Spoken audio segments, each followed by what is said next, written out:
Hello. Welcome back to Algebra 2. We are in our third unit, and this is our third lesson. Today's lesson is all about the 3D coordinate system.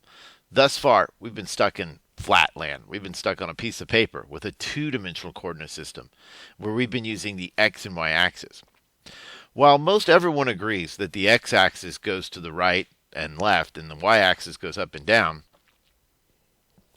not everyone agrees with three-dimensional systems. So if we're going to be learning the three-dimensional coordinate system, we have to pick a standard.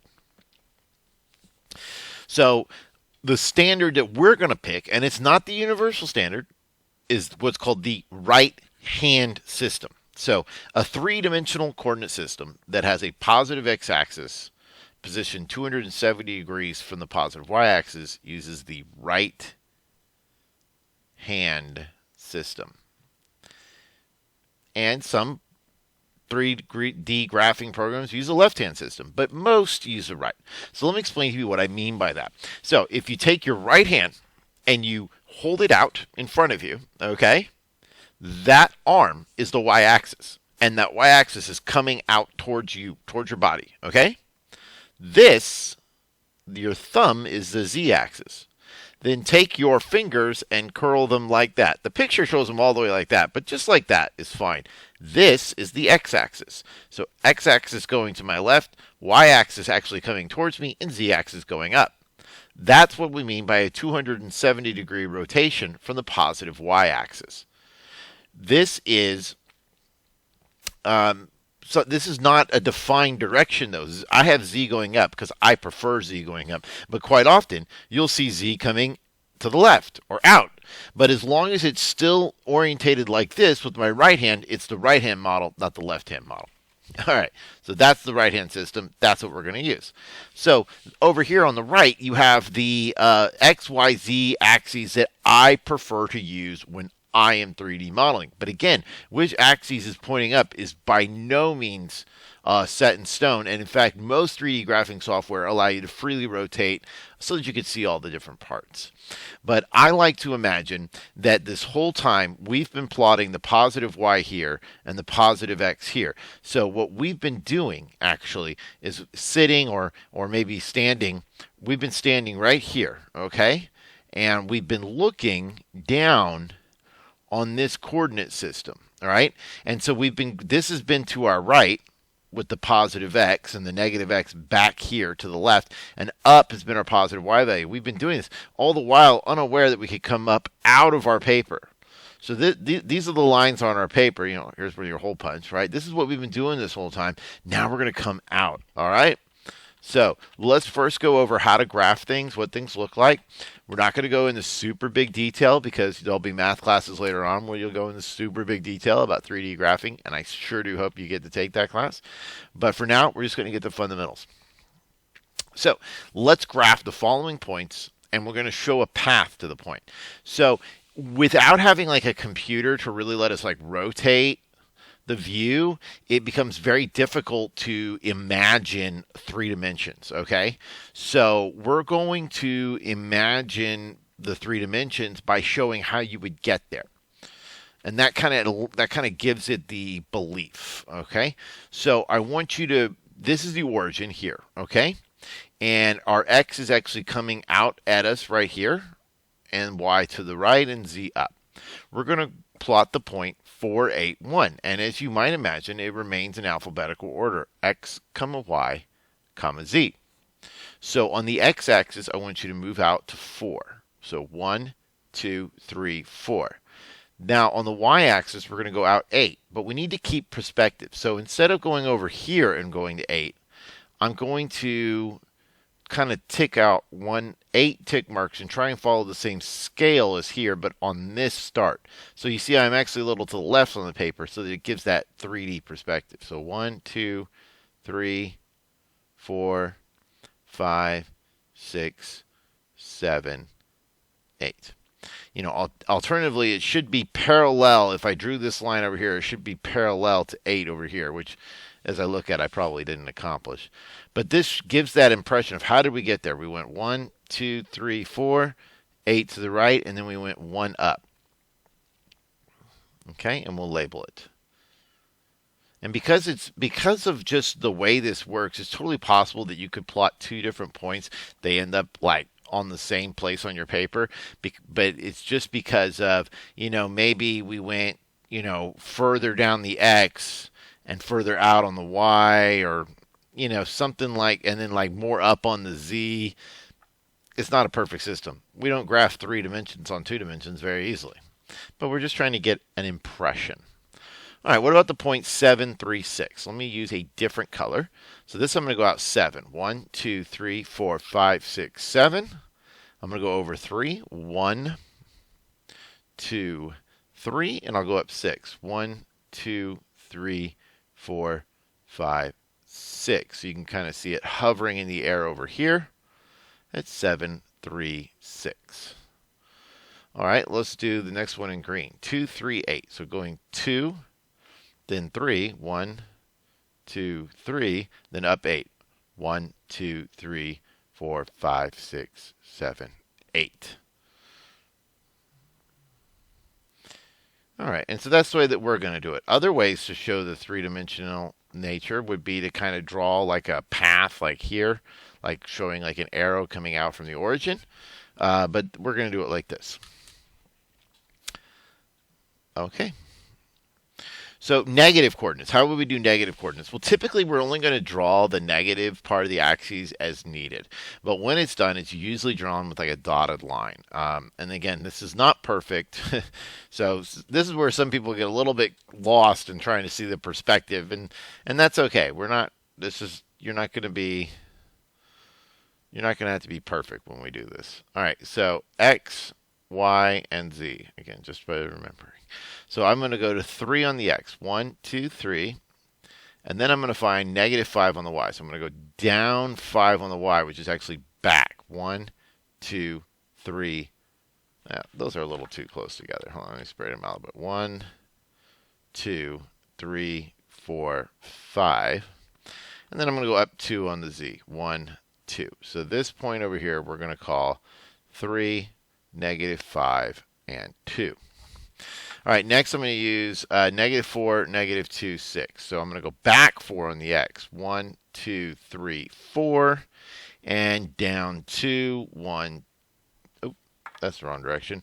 To the left, 2 for the Y. 1, 2, and then we'll go up 6. 1, 2, 3, 4, 5, 6. So especially when you're dealing with points like this, you really don't get a very good perspective. You get more of like a map of, how do you go? Oh, you go back to the left and up. And that's really about the best we can do when dealing with negative values here.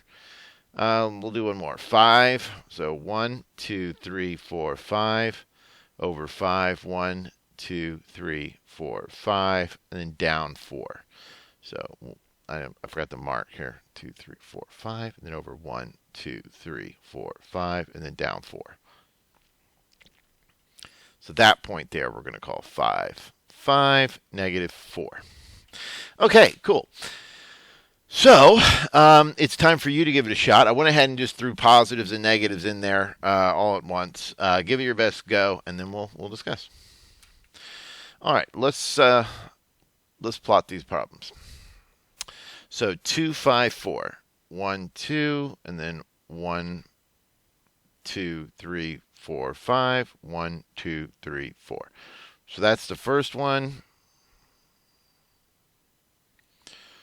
The next one was at 8. 1, 2, 3, 4, 5, 6, 7, 8. 0 on the Y, and then 6 up. So 1, 2, 3, 4, 5, 6. So that is 8, 0, 6. Okay, and then we have 6, negative 4. There's 6. Negative 4 would be to the back. 1, 2, 3, 4, and then up, down 3, actually. 1, 2, 3. So that is 6, negative 4, negative 3. Okay, hopefully you got something similar to that. I know it's an imperfect science at best.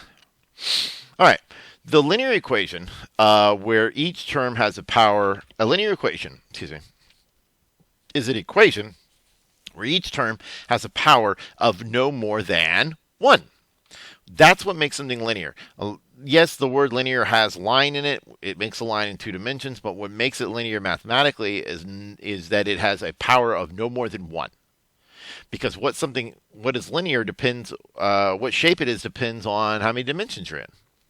So, for example, the graph of a linear equation in 3 variables is a plane. We know that the graph of a linear equation in 2 variables is a line. The graph of a linear equation in 1 variable is a point. The graph of a linear equation in 3 variables is a plane. Let's sketch the graph of this equation. Okay, so the best way to do this with the math that we're going to be using is to simply find the x, y, and z intercepts. So let's first find the x-intercept. And this is something we've been doing, right? We put a 0 in for y. Oh, you know what? There's a typo on this one. This should be 6z. Sorry about that. 3x plus 2y plus 6z. So to find the x-intercept, we put a 0 in for y. We put a 0 in for z. And they all go away, and all that's left is 3x equals 12, which tells me that x equals 4 must be my x-intercept. Let's get the y-intercept. With the y-intercept, I put a 0 in for x. I put a 0 in for z. So that is 0 plus 2y plus 0 equals 12, so I get y equals 6. The z-intercept is, let's see here, put a 0 in for x, put a 0 in for y, and you get 6z is equal to 12, which means z equals 2. So let's plot these intercepts, and we'll draw the plane between them. So on the x-axis, 1, 2, 3, 4. On the y-axis, 2. And on the z-axis, 2. And what we're going to do is we're going to picture that this is just one corner of a big box, like the corner of a room. And the XY plane is the floor, and then this is the corner in the wall. And so a plane slicing through here would actually have an appearance like a triangle to us. That's what we would see. We would see that kind of just a faint image of it. So let me see if I can't just make this more of like something like that. I was trying to give like a highlighted appearance, or transparent view, but that's what you would see. You would see just that little corner of it. Now there is, of course, this plane is infinite. It continues backwards, but if you think of this XZ side here, this is a plane that you can't see through, and if this ZY plane is a plane you can't see through either, then that's all you would see as it slices through that corner. And so that's usually how we depict our planes when we draw them. All right, I want you to try the next one. Okay, by plugging in a 0 for y and z, you should get that the x-intercept occurs at 10. The y-intercept, when you plug in a 0 for x and z, you should get at 2. And the z-intercept, you should get at 5 by the same process. So we have 10, 1, 2, 3, 4, 5, 6, 7, 8. Not quite enough. We'll do 10. Sorry about that, y'all. And then 2, and then 1, 2, 3, 4, 5. And so it becomes something like this. And that's how it kind of fills in. Yeah, but I wish I should have some sort of light color. Maybe I can. Yeah. Oh well. Do they offer transparency? Oh well. I give up. There it is. Moving on. Okay, why don't you try. Oh wait, you know what? I think I posted the. No, I didn't. That's the right one, right? X plus 5y 2z. Okay, yeah, do this one. Do 2x plus y plus 5z equals 10. Let's try that one. All right, you should have x at 5, y at 10,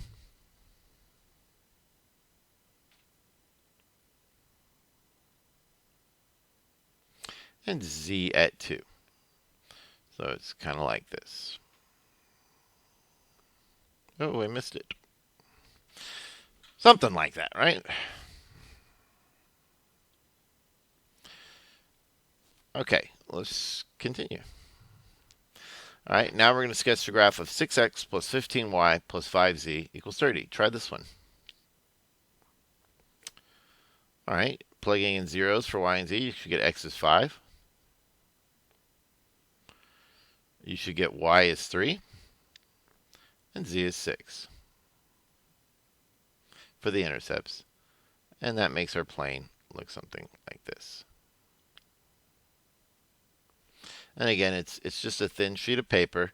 This is these points here are behind it, and it's just this thin frame going right through there. All right, now in the modern world, though, computers have helped mathematicians graph in 3 dimensions for a while, since before I was even in college. So they've really made this a lot more of a computer exercise than it is a algebra graphing. That being said, I still had to go through Calculus 3 where I had to graph a lot of these things in 3D. And it was super fun, challenging, but super cool and fun. And I hope you get to do that as well. But for now, let's look at some of the stuff that we can do with the 3D graphing calculator from GeoGebra.com. I'll let you look into that when you want. Just pull it up and look at it. But I've just got a few selections here.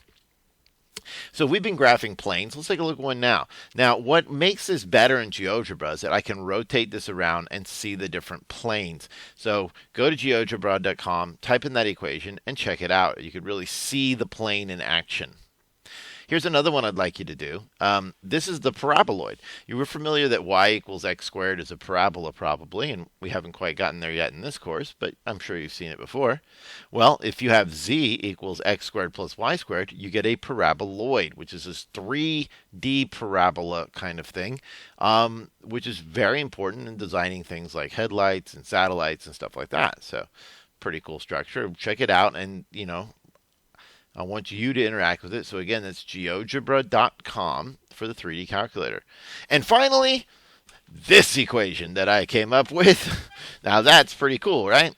It's this neat ripple effect of waves, and I just think it's really cool. And so check it out, and then play with it. Type in your own kind of stuff, see what you can have. All right, let's continue though. We need to finish this conversation by talking about systems, because that's what this unit's all about. So how are we going to encounter that in 3 dimensions? So from geometry, we know that the intersection of 2 planes is a line. So for example, I've graphed 2 planes, and you can see I've modeled their intersection. It's a line. My question then is, what's going to happen when we add a 3rd plane? Well, it's actually not that simple. Mathematically, it's not too bad, but picturing it is not that easy. There's a variety of different things that can occur. For example, we can have 3 parallel planes. In that case, we don't have any intersection. And that's kind of similar to what we saw in our previous lessons. In lesson 1, 2 parallel lines is no solution. But, I mean, that's kind of a simple situation to happen. But with planes, you could have 3 planes going in 3 distinctly different directions, totally not intersecting in a point. They could each intersect each other, make like this tent kind of figure, and that's just one way it could happen. Another way, we saw that 2 lines that were the exact same coincident line had infinitely many solutions. Well, with planes, again, it's much more interesting because you could have 3 totally different planes that have an infinite number of solutions if they all 3 intersect in a line. For example, if you just took the pages of a book and laid the cover down, 2 different angles and one in the middle and 1 page in the middle, that's 3 planes meeting in a line, the seam of the book. Finally, if I can make these 2 planes intersect and a 3rd slice through them at a different angle, we get a single point. And that's actually more common than you think. So we'll see that a lot. We'll see all these different things happen. All right, just a little bit of vocabulary here. A graph in 1 dimension of real numbers is said to be graphed in R. So when we talk about graphing in R, we're talking about a number line. A graph in 2 dimensions of real numbers is said to be graphed in R2. It looks like R squared, and they do that because it's R by R. You have the X by Y. We always talk about a rectangle. Oh, it's a 4 by 5 rectangle. Well, this is R real by real, so it's like real squared. But nobody calls it that. They call it R2. I don't know why. A graph in 3 dimensions, though, is now called R3. Real dimensions, real dimensions, real dimensions, right? So I'd like to finish this with a little bit of an interesting practice problem about how things change as we change what we're graphing in. Same equation, but I want you to graph it in R, R2, and R3. Give it a shot. All right, let's say you did. Hopefully the first 2 weren't too bad for you. So if I say x equals 4, you're probably thinking about the graph in R, which is simply a value, a number. It's a number line. We learned that when we were studying positive and negative integers back in grade school, middle school. We say, okay, x equals 4. Well, there's 4 on the number line. But then when we start getting a little more sophisticated, realize that if I require that x is 4, but I let y be whatever it wants to be, I actually get a line. X equals 1, 2, 3, 4 is right here. So we're requiring that x be 4, but we're letting y be anything. So all these points here have an x value of 4, and it ends up generating this vertical line at x equals 4. Okay, so what happens when we say, all right, I'm graphing, again, same equation, right? This was x equals 4, right? Just it's x equals 4, but we have an xy graph because we're in R2. But what happens when we move to R3 and we say, well, what is the graph of x equals 4? Well, x equals 4 was a dot, x equals 4 was a line, and now x equals 4 better be a plane, right? Because that's what happens when you do linear equations. This is a linear equation because all the variables, which is only one of them, has an exponent of only 1. So when x equals 4, so that's 1, 2, 3, 4, there we have it. Now that's what x has to be. And since x is always 4, it can never be 0, so we can't get a z-intercept. We can't get a y-intercept. What we instead get is this plane that is moving parallel to the yz plane. So the yz plane makes a plane because that's at x equals 0. And we get this plane like that. And it's never going to cross this yz plane. It's just going to go, it would keep going this way and down. Okay, so a little harder graph, right? But that's the idea. Okay, well, I hope you enjoyed this study of 3D. Till our next lesson when we solve them. Take care.